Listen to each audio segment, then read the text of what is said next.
आज थे उस मीटिंग में, और हम लोग जेनेटिकली मॉडिफाइड क्रॉप्स के ऊपर अलग अलग उसके एस्पेक्ट्स के ऊपर आज चर्चा थी, और उसके अंत में हम एक जो निष्कर्ष हम निकाल सके हैं वो ये है, उसको मेरे ख्याल से अगर आप मुझे अलाउ करें तो मैं एक पहले आपको संदर्भ बता दूं, क्योंकि अभी हाल में ही सुप्रीम कोर्ट का एक वर्डिक्ट आया है जेनेटिकली मॉडिफाइड क्रॉप्स के ऊपर, और वो जो वर्डिक्ट है वो स्प्लिट वर्डिक्ट है, यानी एक जज ने सपोर्ट किया है, एक जज ने उसको अपोज किया है।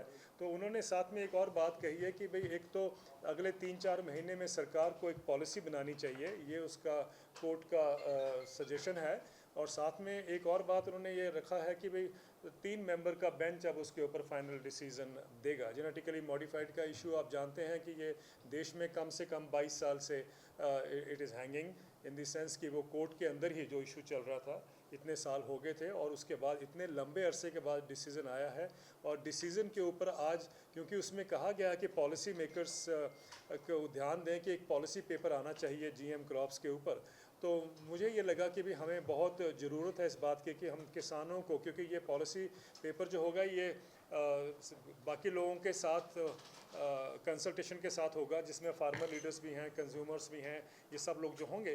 तो देन वी थॉट कि the best thing would be कि हम कम से कम फार्मर लीडर्स को एक सेंसिटाइज करें, एक उसमें अवेयरनेस क्रिएट करें इन सब इश्यूज़ के ऊपर। तो आज की जो कॉन्फ्रेंस थी ये इसलिए बुलाई गई थी कि हम किसान नेताओं को ये सब चीज़ें जो इश्यूज़ हैं वो समझा सकें, उनसे डिस्कशन हो सके वाइडली जितना हो सकता है, और उसके ऊपर हम कुछ एक दो स्टेप्स ले सकें कि हम आगे क्या करेंगे या किस तरीके से हम इस इशू को देखते हैं या समझते हैं। मुझे पहले बात तो ये कहने में बड़ी खुशी है कि जैसे पहले मैंने भी हिंट किया कि हमारे पास 18 राज्यों से प्रतिनिधि आए थे आज, 90 संगठन आज सम्मिलित थे, और 90 is a big number as you know. मेरा मानना है कि शायद हिंदुस्तान में, अगर मैं गलत नहीं हूँ, तो 90 फार्मर यूनियन एक मंच पर, इस प्लेटफॉर्म पर, एक अराउंड द टेबल, मैं गलत तो नहीं कह रहा हूँ, कभी बैठे हों, और वो भी अलग अलग आइडियोलॉजीज़ के पॉलिटिकल डिफरेंसेस जो होते हैं आप सब समझते हैं, उन सब को दूर रख के आज वो उसमें मीटिंग में पूरा दिन उन्होंने उसकी इंगेजमेंट रही है सबकी, and I think that itself gives us a lot of encouragement कि किसान नेता जो हैं, चाहे वो जितना भी हमने देखा है जो पीछे हुआ है, आप सबसे ज़्यादा कौन जानता है, उस चीज़ को मद्देनज़र रखते हुए they have come on one platform to take up this issue of genetically modified crops, which is, as you know, is a controversial issue. Controversial issue किस लिए है वो आप सब से भी मतलब छुपा नहीं है. It is a issue because of the environmental issue, output or outcome, and then of course health, and then livelihoods. तो ये सब उसके ऊपर उसका impact पड़ता है genetically modified crops का. हमें जो मैंने आपसे पहले कहा कि एक दो बातें जो बड़ी अच्छी लगी और जो हम उसका आउटकम निकाल पाए हैं इस सारी उस चर्चा से, वो ये है कि हम लोगों ने ये तय किया कि भाई एक स्टेट लेवल पे, एक नेशनल लेवल पर हम लोगों का क्या एक मतलब कलेक्टिवली एक स्टैंड रहेगा, वो हमने एग्री किया और उसको हमने सर्कुलेट भी किया है. So we will be writing a letter to the minister for environment Bhupendra Yadav ji, उनको एक लेटर जाएगी. It is signed by all people present here today जो हमारी कॉन्फ्रेंस में थे. एक तो ये होगा, उसके बाद हम लोग अपने अपने लेवल पर भी, अपने स्टेट के लेवल पर भी, it is saying what? It is saying very clearly, I think I'll ask my colleagues to join in that contest. एक मिनट है, let me just finish that. तो उसमें ये हम कर ले, एक ये हो जाएगा, एक रेजोल्यूशन हमने एंड में एक पास किया है, एंड आफ्टर जैसे पार्लियामेंट में नहीं होता eyes have it and eyes have it and eyes have it, वो हमने उसके हिसाब से आज पास किया है. And that resolution also has कि भाई हम लोग क्यों चिंतित हैं जेनेटिकली मॉडिफाइड क्रॉप्स के ऊपर and why it should not be imposed on us. तो एक ब्रॉडर वो रेजोल्यूशन है. और मुझे लगता है कि मैं instead of answering everything I leave it to my colleagues. मैं आज हमारे पास जो जितने भी लोग थे 90 आई सेड लीडर्स जो आए थे, उसमें से हम 5 लोग आपके समक्ष हैं. सो मैं ज़रा इंट्रोड्यूस कर दूं उनको. कविता कुरुगंटी हैं, आप जानते हैं कि she is from Bangalore and one of the very active person as far as genetically modified crops and so on is concerned. She also chairs a group called Coalition for GM Free India. और आप आए थे बेंगलोर से आज पूरे दिन में. राकेश टिकैत को जी तो आप सब जानते ही हैं, आप भी थे. गुरनाम सिंह हरियाणा के जो आप जानते हैं BKU चरूनी के जो प्रधान हैं, आप सबको मुझे बोलने की जरूरत नहीं है। गंगाधर साहब जो हैं, full name is KT Gangadhar is a farmer leader from Karnataka, KRRS Karnataka राज्य रायता संघ। KRRS is a very big farmers movement in Karnataka, and we had the two doyens of KRRS also present today, and we will have, of course, now I think it will be much better if we allow our colleagues to speak further. So can I speak in English?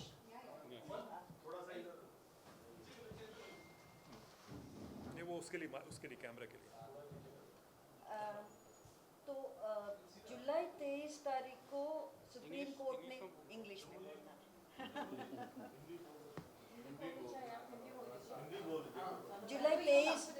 जुलाई 23 तारीख को supreme court ने एक order pass किया था। Judgement तो split judgement था।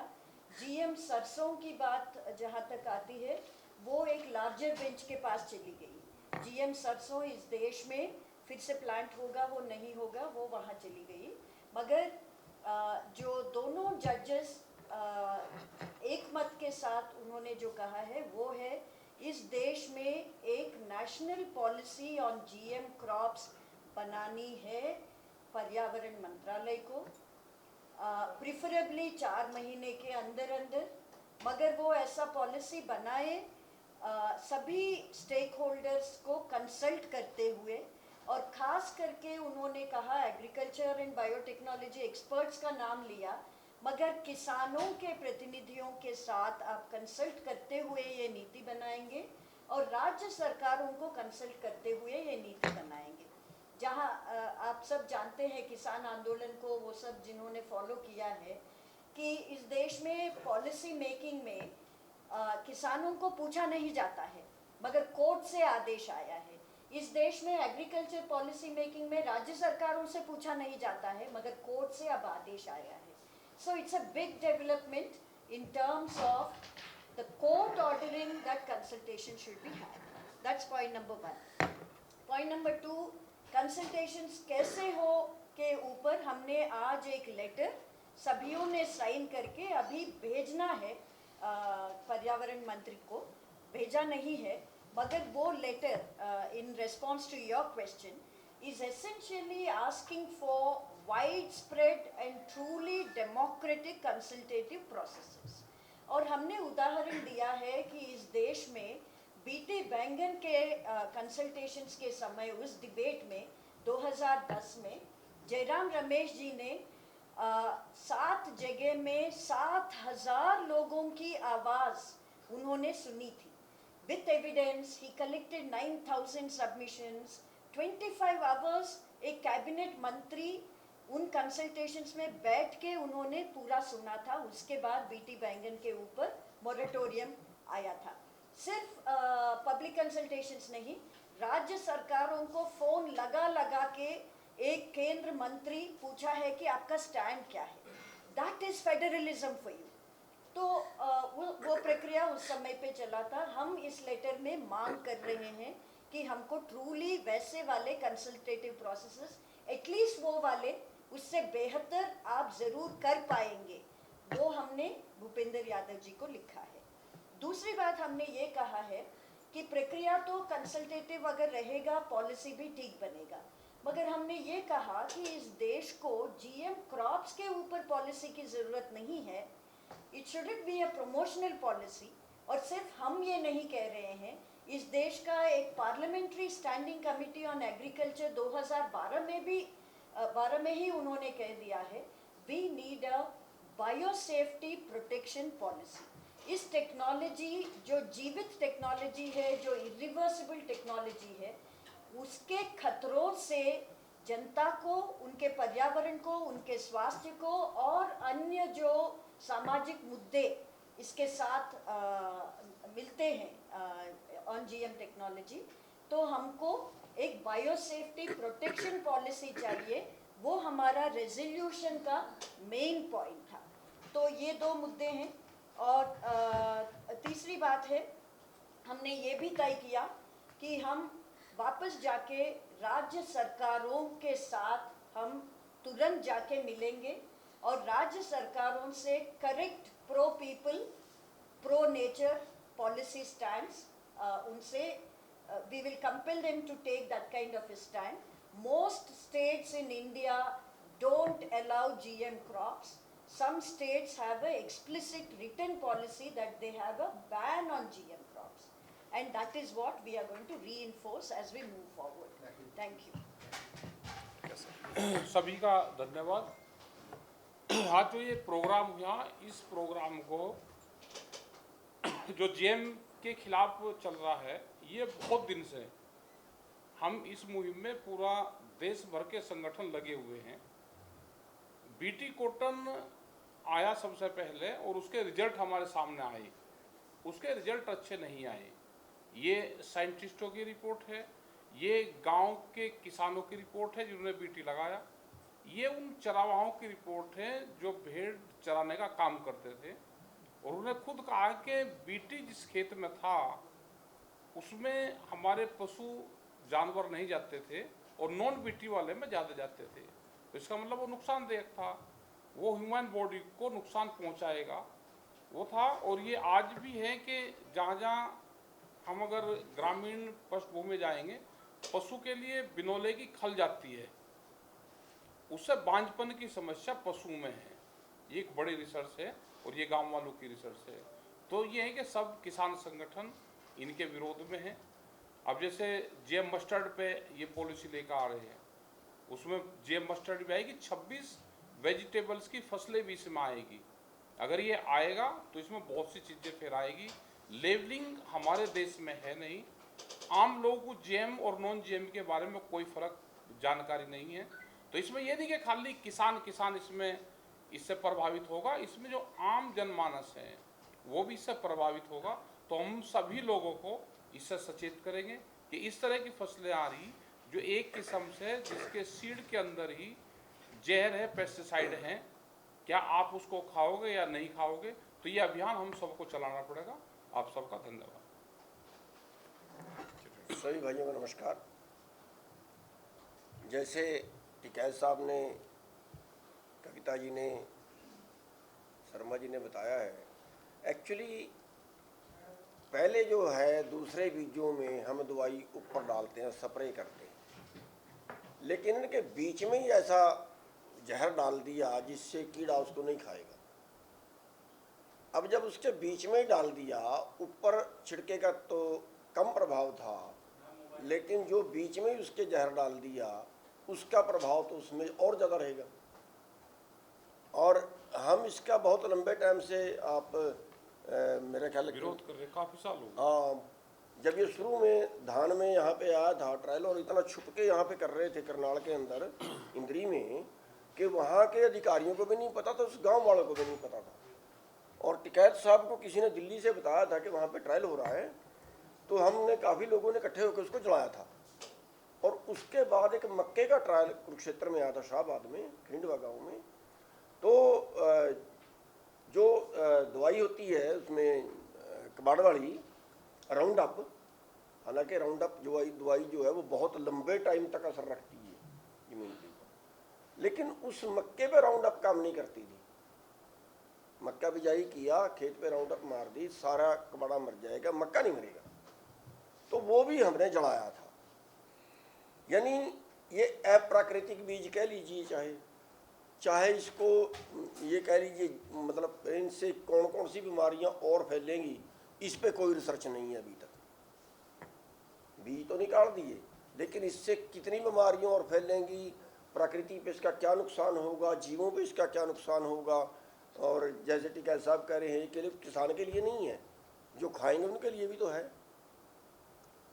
पूरी मानव जाति के लिए ही खतरनाक है। और रिसर्च इसमें कोई नहीं है, बस कंपनी अपने फ़ायदे के लिए कर रही है।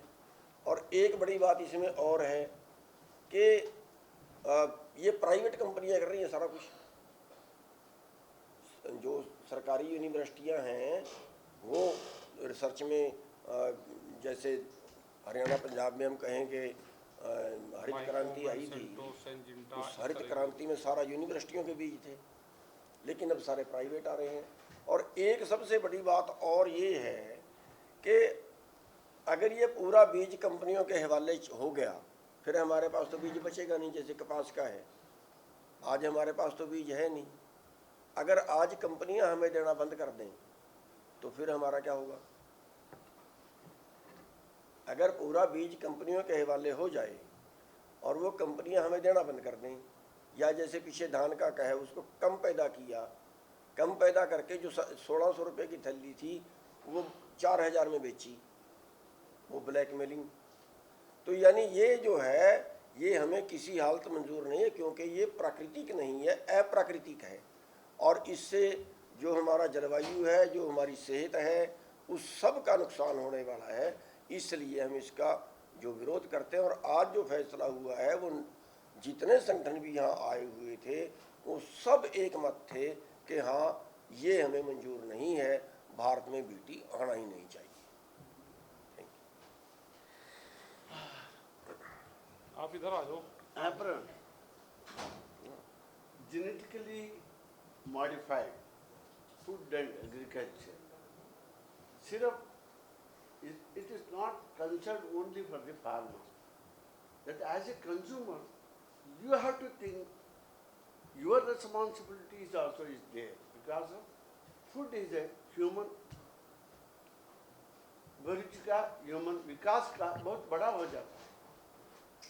Indian agriculture is not just an agriculture, it is an Indian culture.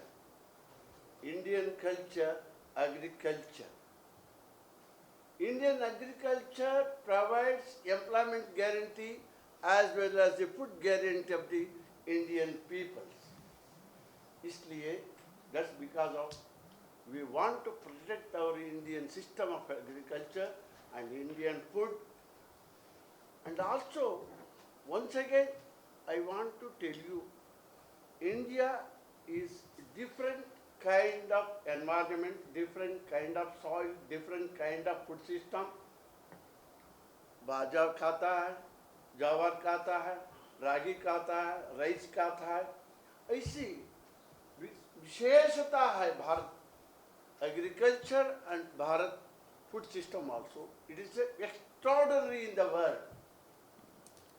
This we cannot give it to a monopolized multinational company. We want to protect our seeds. We want to protect our food system of Indian food. This is.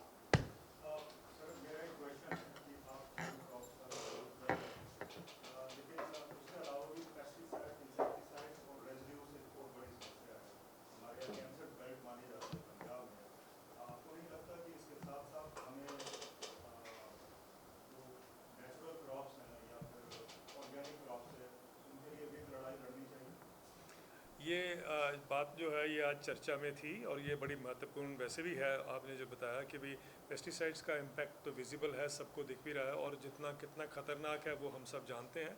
लेकिन उसके बाद जो आपने कहा कि genetically modified crops के साथ भी उसका एक रिलेशनशिप है जो हमें समझना है कि जितनी जीएम क्रॉप्स आई हैं तब कहा गया था कि सब पेस्टिसाइड्स का उपयोग बंद हो जाएगा, पेस्टिसाइड का उपयोग कम हो जाएगा। पर रियलिटी में हमने देखा है जो जब से बीटी कॉटन आया भारत में तो एक्चुअली पेस्टिसाइड्स का उपयोग बढ़ गया है और बहुत ज़्यादा बढ़ गया है। और बल्कि अब तो खैर पेस्टिसाइड भी महंगी आनी शुरू हो गई हैं, लेकिन मैं कहने का तात्पर्य है कि उसके साथ एक बड़ा रिलेशन है। फिर दूसरा जेनेटिकली मॉडिफाइड क्रॉप्स जो हैं बेसिकली उसमें ये किया जाता है, उसमें डोवटेल कर दिया जाता है कि जैसे आप अगर ये लगाएंगे, ये बीज लगाएंगे तो आपको ये पेस्टिसाइड्स का भी उपयोग करना है, ये हर्बिसाइड का भी उपयोग करना है।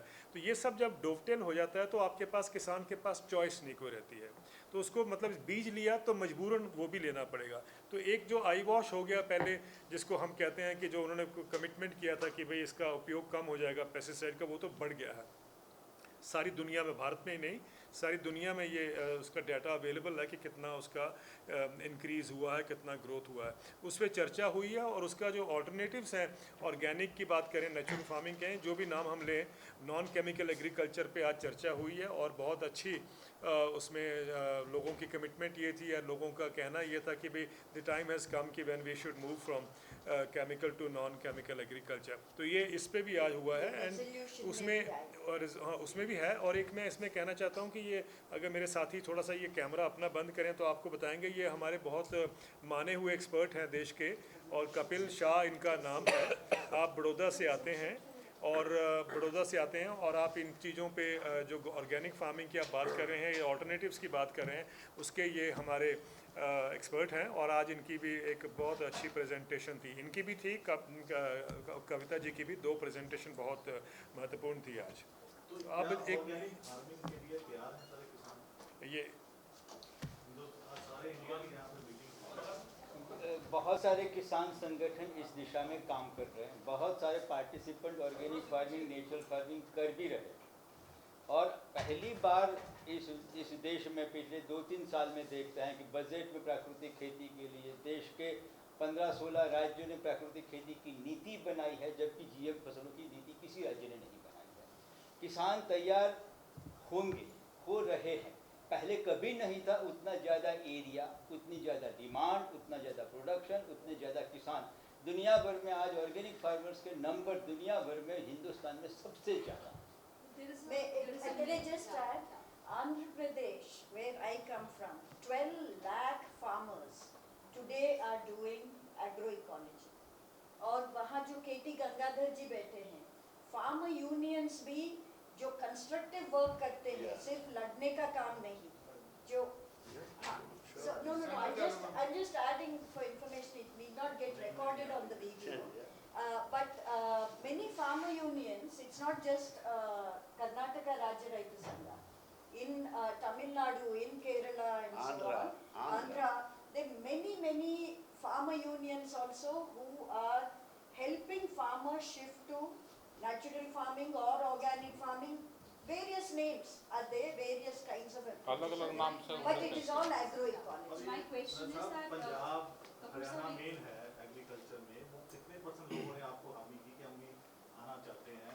आप यूपी से हैं, यूपी वाले कितना आना चाहते हैं इसमें एग्रीकल्चर? ये आएंगे, धीरे धीरे बढ़ रहे हैं। और उनको ये भी पता है कि हाँ, ये भी पता है कि जो केमिकल फार्मिंग है इससे बीमारी बढ़ रही है, ये लोगों को समझ में आना शुरू होगा।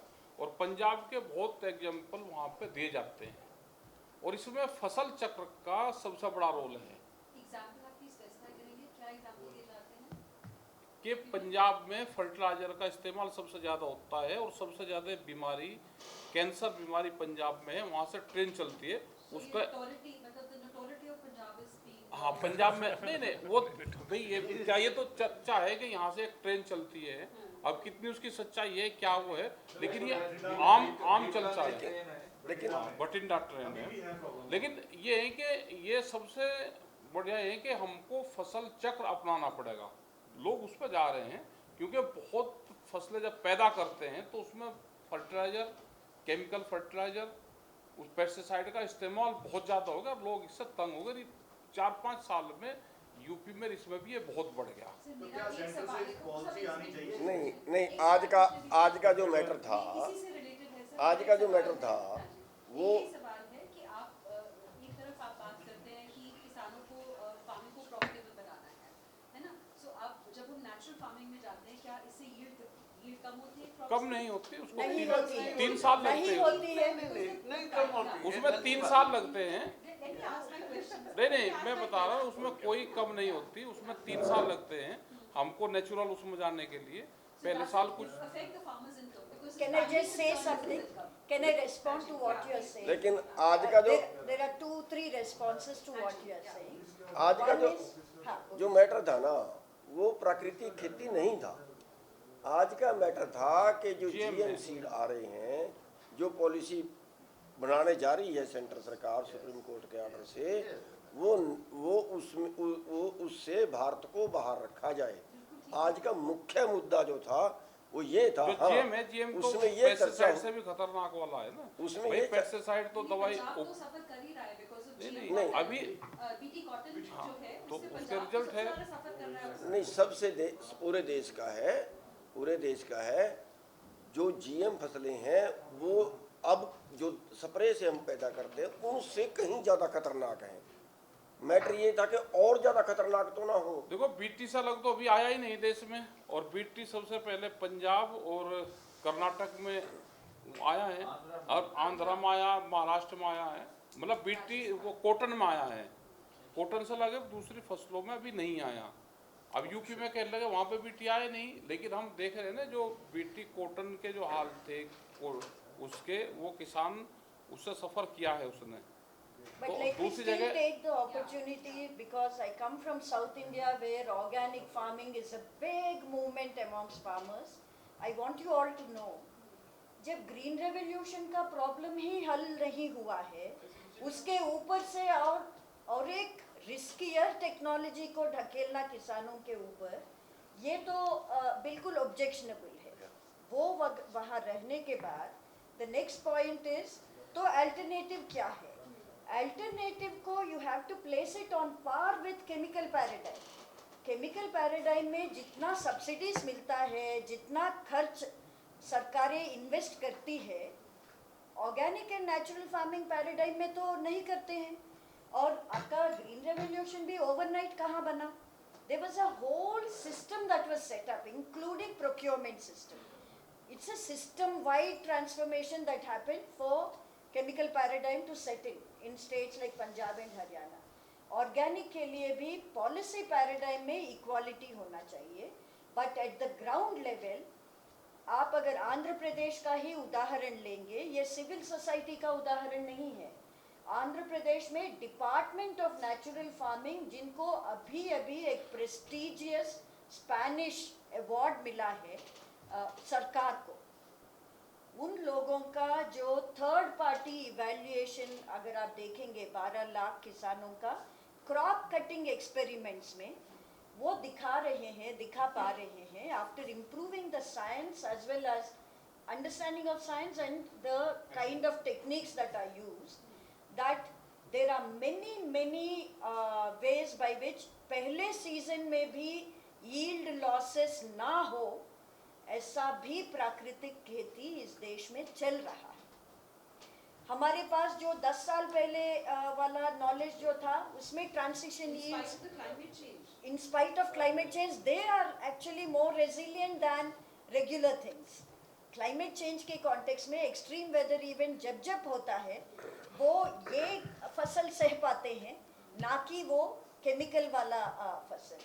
And going back, one last thing about what you said, जो आपने कहा कि अल्टरनेटिव क्या बोला, पेस्टिसाइड वाला, it's the fact that pesticide usage is actually going up is benefiting the companies both on the seeds and chemical front, but the best part is ये ऐसे companies है जो सीड पे भी मुनाफा कमाते हैं, किसानों को बताते वक्त कहते हैं कि पेस्टिसाइड्स आपके लिए खतरनाक है, हमारा बीज लीजिए, मगर अपना पेस्टिसाइड्स धंधा तो बंद नहीं करते हैं, इस पे भी पैसा कमाते हैं, उस पे भी पैसा कमाते हैं। और वही बेयर है, मैं उदाहरण के लिए बोल रही हूँ, जो कैंसर का दवा भी बेचता है। They are called life sciences companies, they sell you seeds.